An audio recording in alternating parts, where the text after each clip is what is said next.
seasons. This is season 8. So thank you to all 72 of you. Yes, each and every one of you, all 72 of you that have subscribed. And those of you who have decided to subscribe to join us, I'm saying, yes, please subscribe to join and support us on this program. My name is Richie Adewusi. Yes, it's me. We took a break. We're back here now.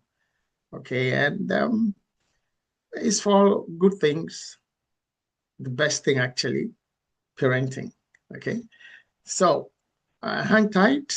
We're going to be looking at an aspect of parenting that is often maybe overlooked, where the whole issues around parenting are often not really given the attention they deserve. We'll come to that and we'll tell you what we're doing about that.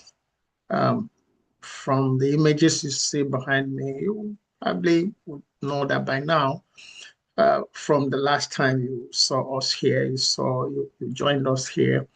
There are new thinkings, there are new directions. Okay, we're deciding to do something about the whole issue of where do parents go to get parenting from. Okay, so welcome. It's still the same time. I was a little bit out of sync with the timing. I was thinking that we still had a 2 p.m. slot time, but then the daytime saving thing had actually changed before we went on break. So my fault. Sorry. So welcome to this episode, this very first episode of season 8. We're going to be looking at co-parenting.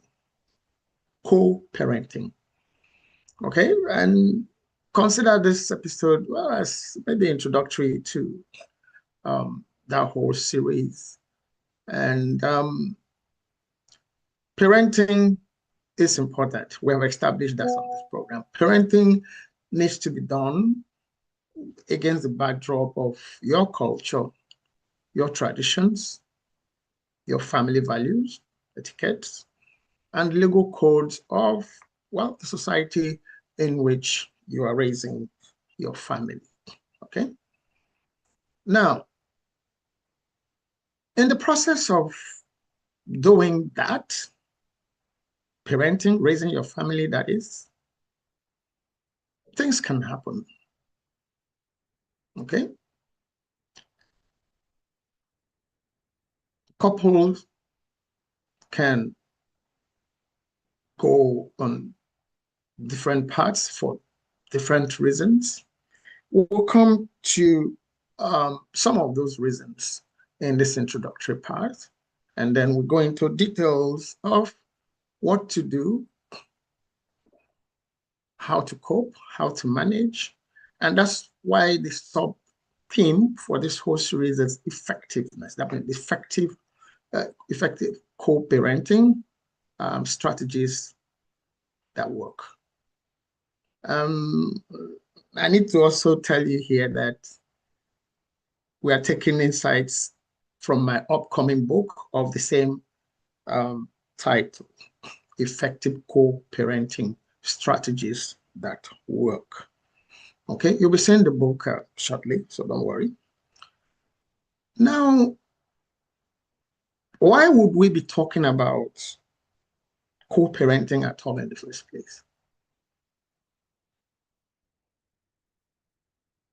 If parents are there, they are parenting their children, yes. So co means, joint, yes.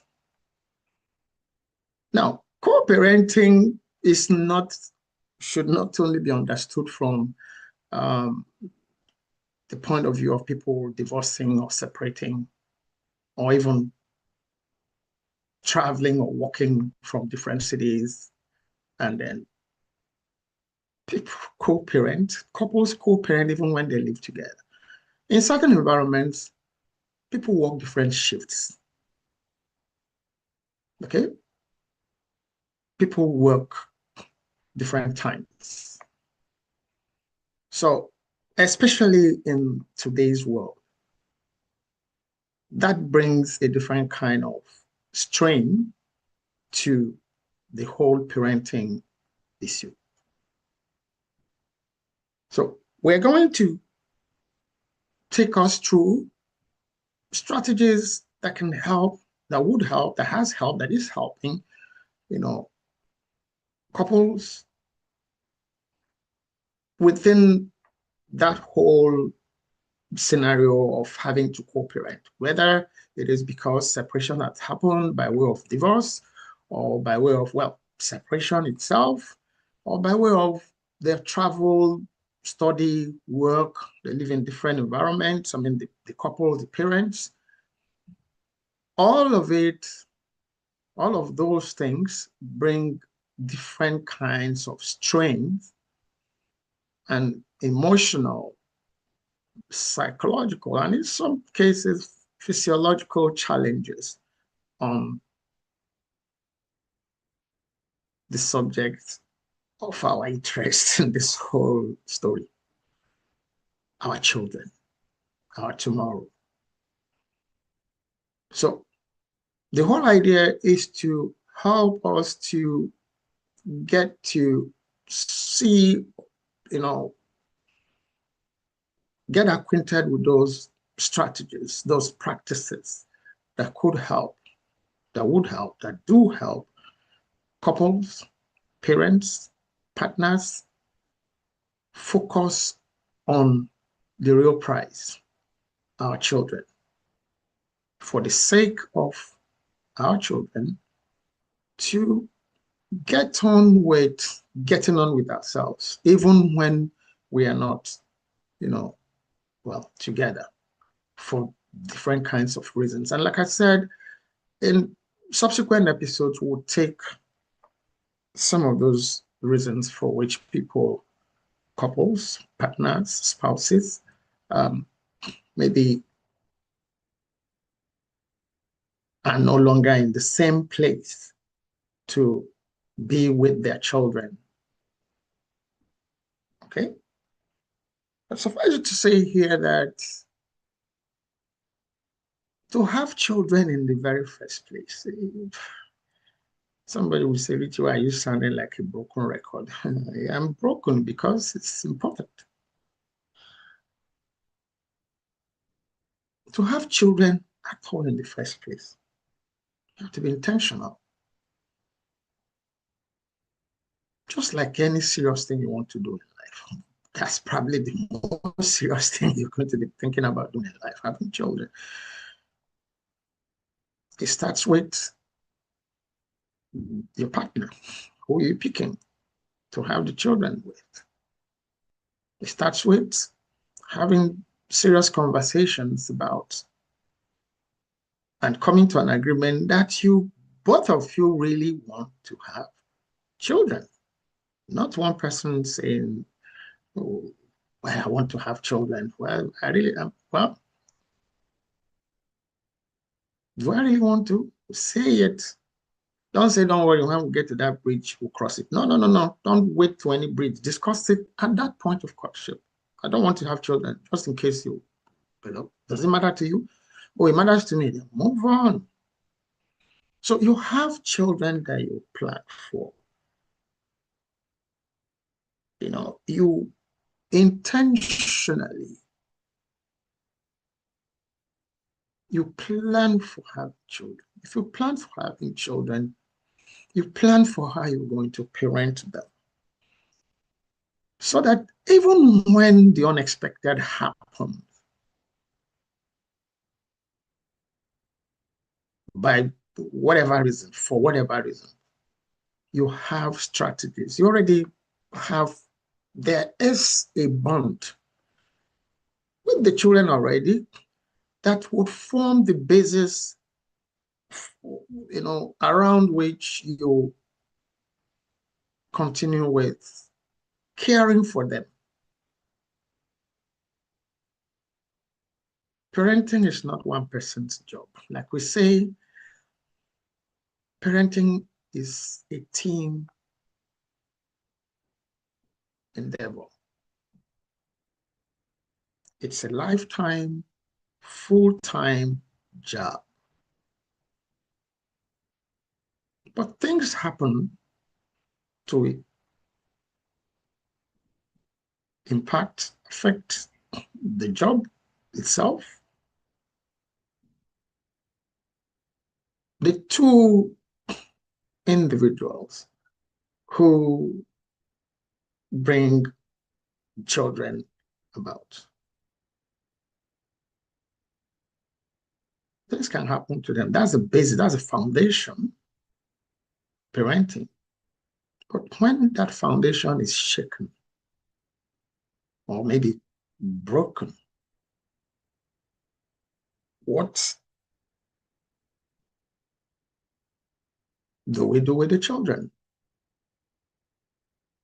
Therein lies the importance of talking about co-parenting. You can decide to go your separate ways. The children still need to be trained. They still need to be parented. So, and this season, this series, that's what we're going to be talking about. What to do around different situations, different scenarios, in instances where a couple, the parents, the spouses, the partners, decide by themselves to tread on divergent paths away from the original decisions they made, would make them to bring children up, give birth to children in the first place. But what we're saying is, even when paths become divergent, there's still a job to be done to parent the children. And to help you do that, if you fall within that category of, like they will say, you divorced because of irreconcilable differences. There's a difference that you cannot erase the children. It's not a difference. There's a unifying factor. You cannot erase the children.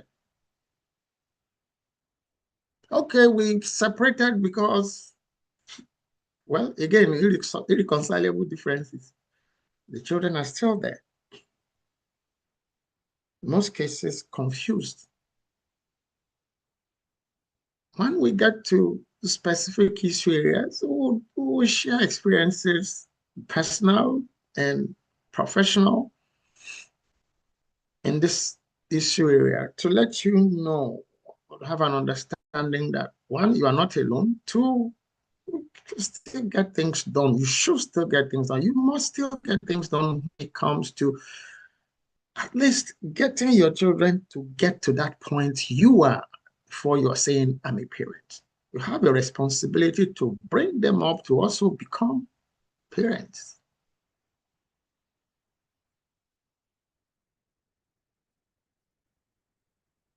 That's too much. Nobody should give me that responsibility. Maybe you should not have children.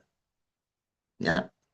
Think about, well, it's too late for you if you're already a parent. It's too late for you to say maybe I should not have had to. It's too late. There's no point. They're here. And remember, like we always say on this program, remember, please. Number one, nobody is responsible or chose the families into which they were born. Nobody. I didn't decide this is the family or the community or the country or the region I want to be born to, planet Earth. No, nobody.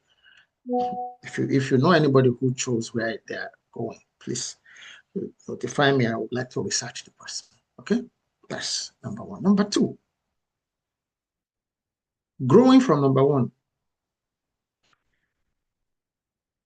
Yes, it's true that nobody chose where they arrive, the families they get born into. Yes. Number two, whilst number one is true, that you didn't, it wasn't your choice. It's your choice. Number two, it's your choice, the family, the kind of family, the kind of children you bring up. Yes.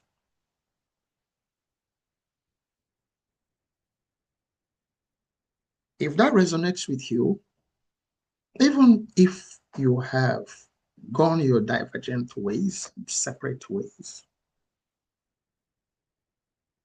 I encourage you to please find time to follow us on this series. Why do I write books? Just like other authors, other writers, maybe, so that some of the ideas we share can reach more people.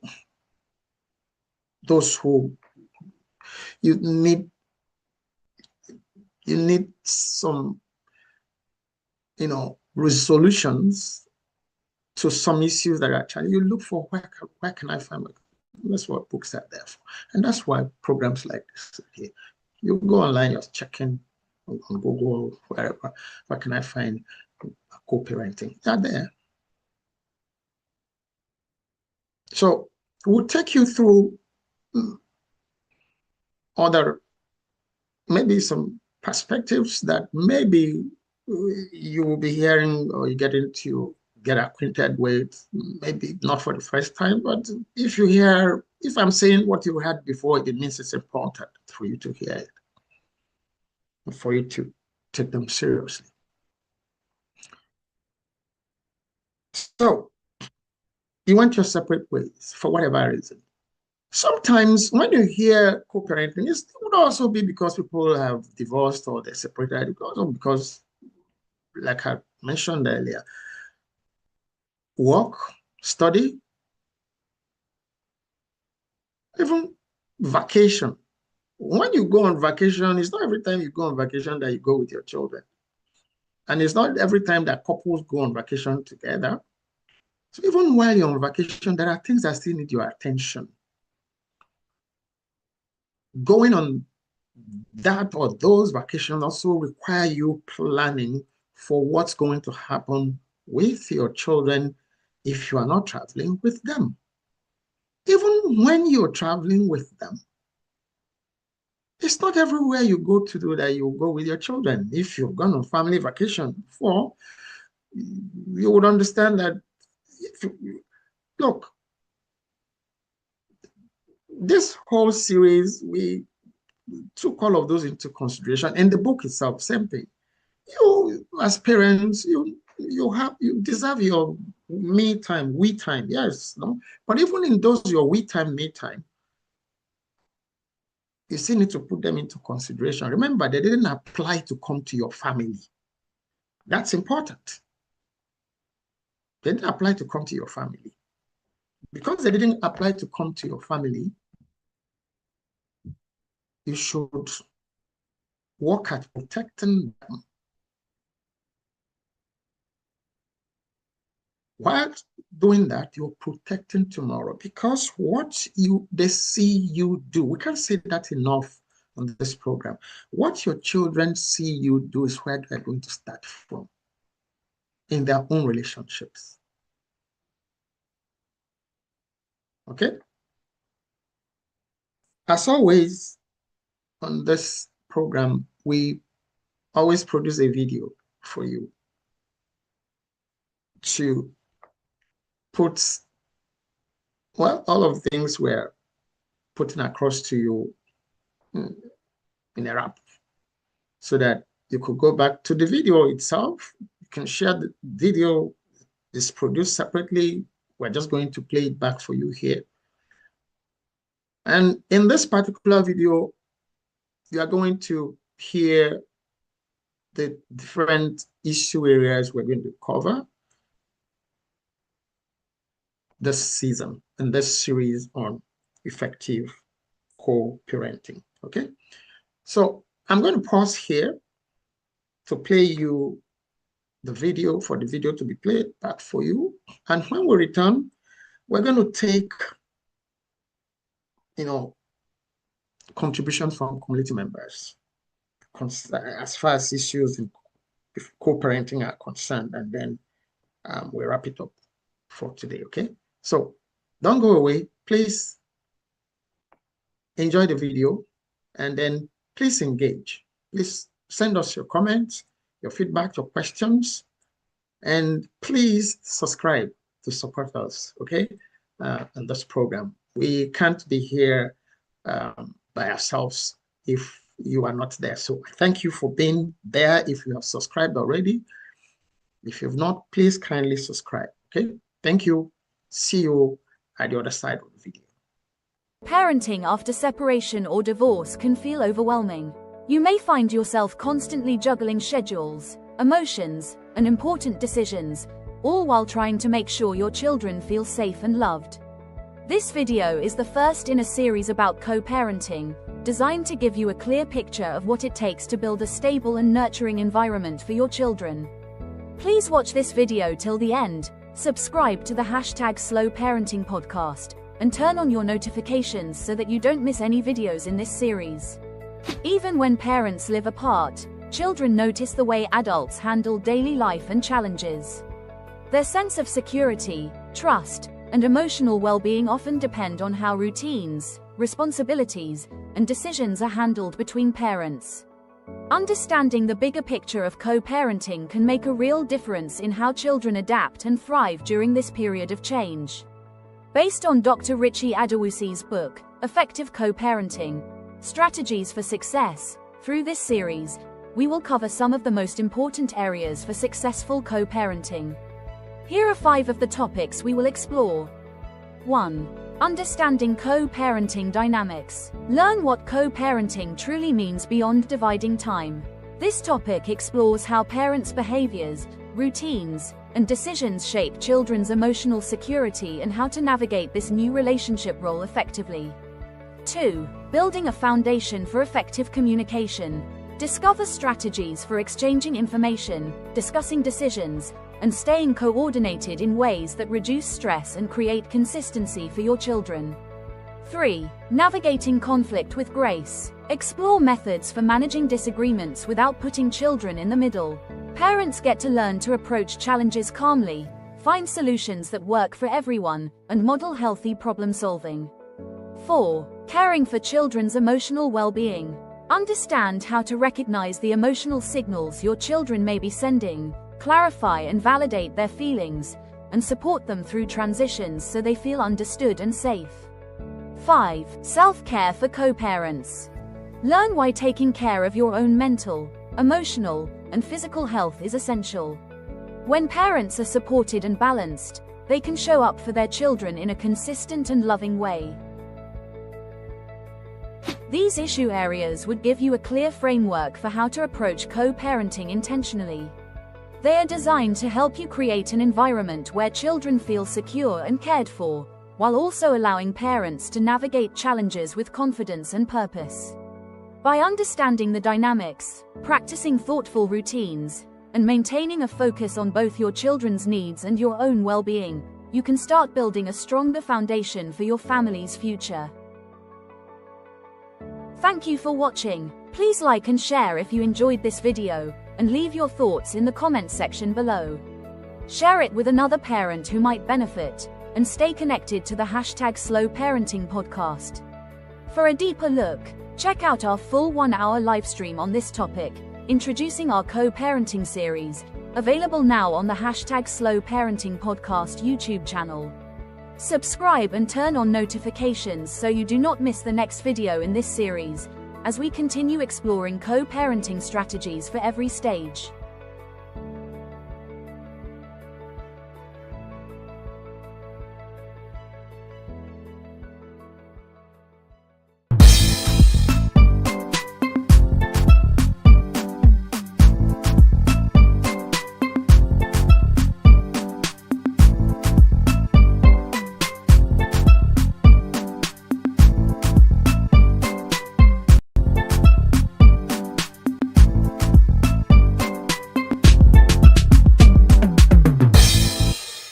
Hello, welcome back, and thank you for watching that short video clip. And like we said, it's available on the channel for you to access and share and view as many times as you would want to. We have a whole lot of questions here, comments from community members here. The first one here says, if a couple divorces and all the children decide to stay with one parent, do you think it is a wise arrangement? Is that what everybody wants? Like we say on this program, communicate, communicate, communicate, discourse, discourse, discourse, especially with the children. Remember, this whole issue is about what is best for the children without neglecting what is best for the parents. Okay, you might say that's like double speak. It's not. Okay.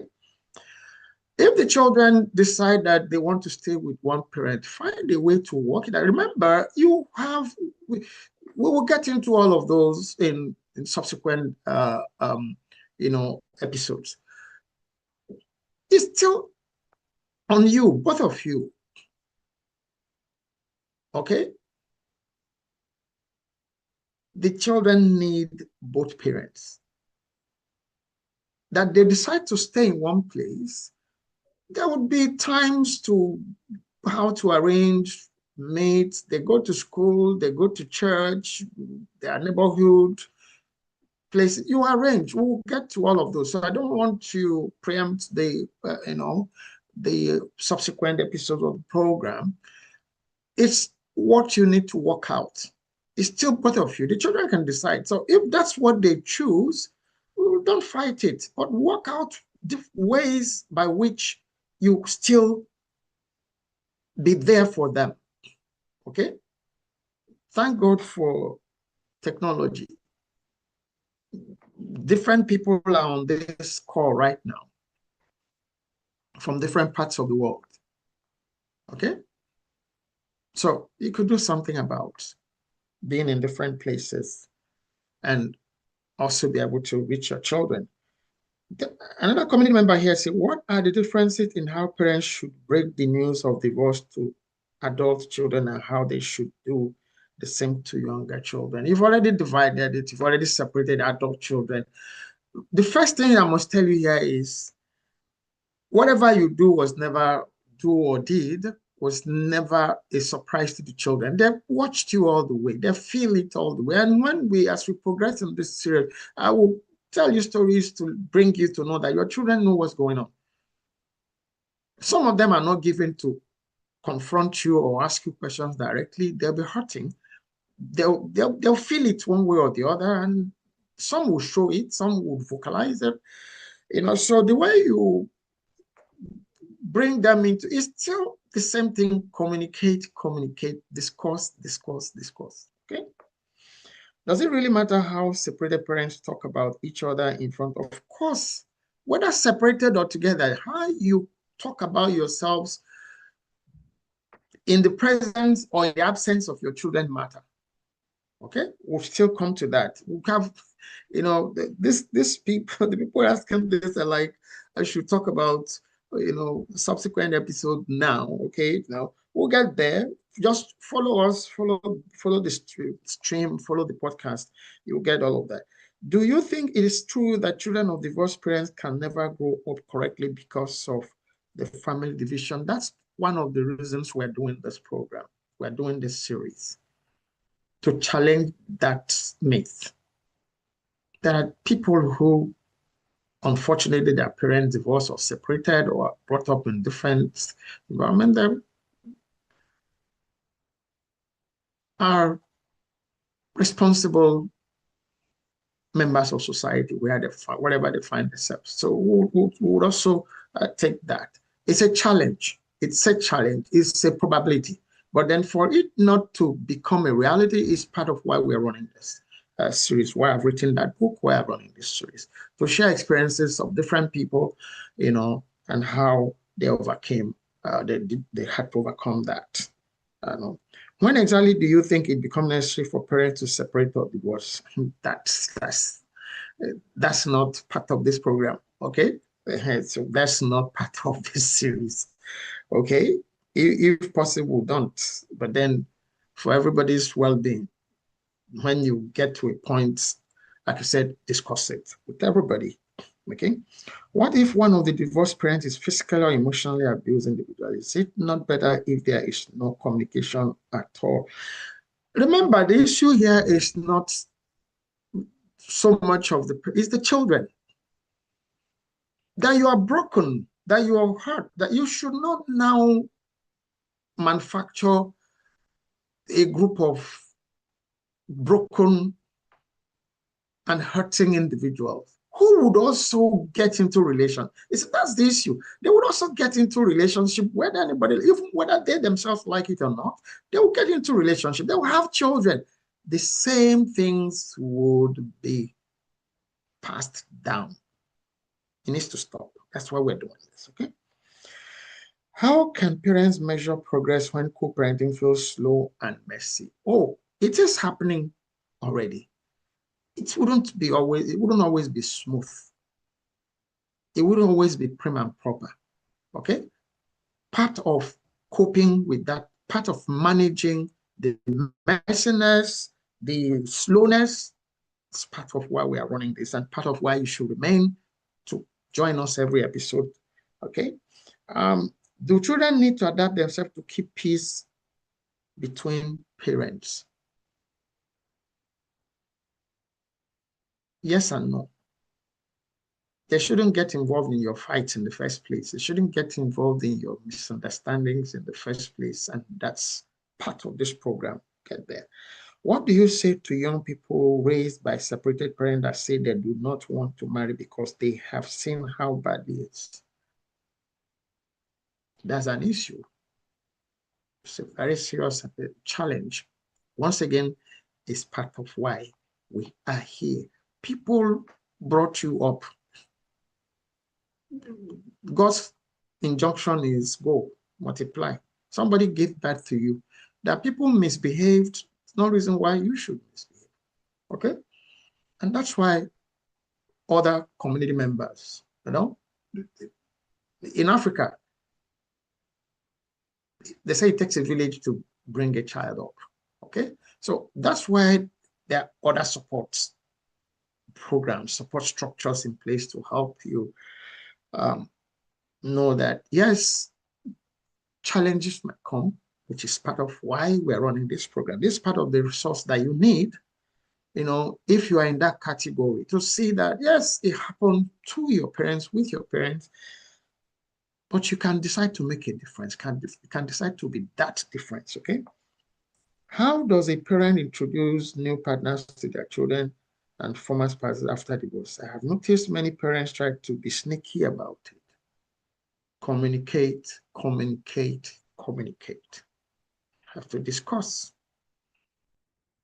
Okay, there are a whole lot of other issues involved. Know your children. They know you, your spouse, the reasons, and then choose. Number one, there's no one size fits all in how your children will respond to issues. So know your children first, so you know how to relate to each one, depending on whatever the issue is, including the issue of separation, divorce. Know how to relate the issues with them. Some will take it, all of them will take it in different ways. But if you know them, it would help, okay? Somebody says here, oh, I actually learned something new, that co-parenting does not only exist when parents are separated or divorced. Yes, it's not only that. Parents can live together, but because of work situations and all of that, they are not around. The parents are hardly around together every day to be there for their children. So there are some aspects of co-parenting that are necessary for such homes. Okay, so it's not only, yes, that community member, you're right. If a couple divorces and all the children, okay, we've taken that, just reading from a different device. Okay, we missed you too, thank you. Okay, looking here.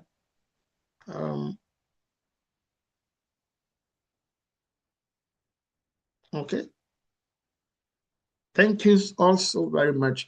I think those are the feedback, those are the questions, comments we have from the community today. I want to thank you all Okay, like I said, this is just an introductory episode into our series on effective co-parenting strategies that work.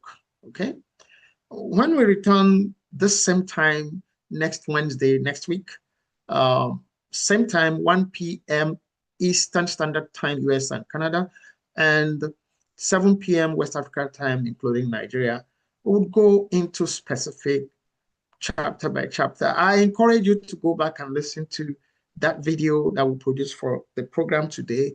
You will be able to know what we are discussing for the next 7 episodes from that video, because it's all outlined there. So you decide which one, makes sense to you, which one is important to you to be part of, but we encourage you to be part of all of it.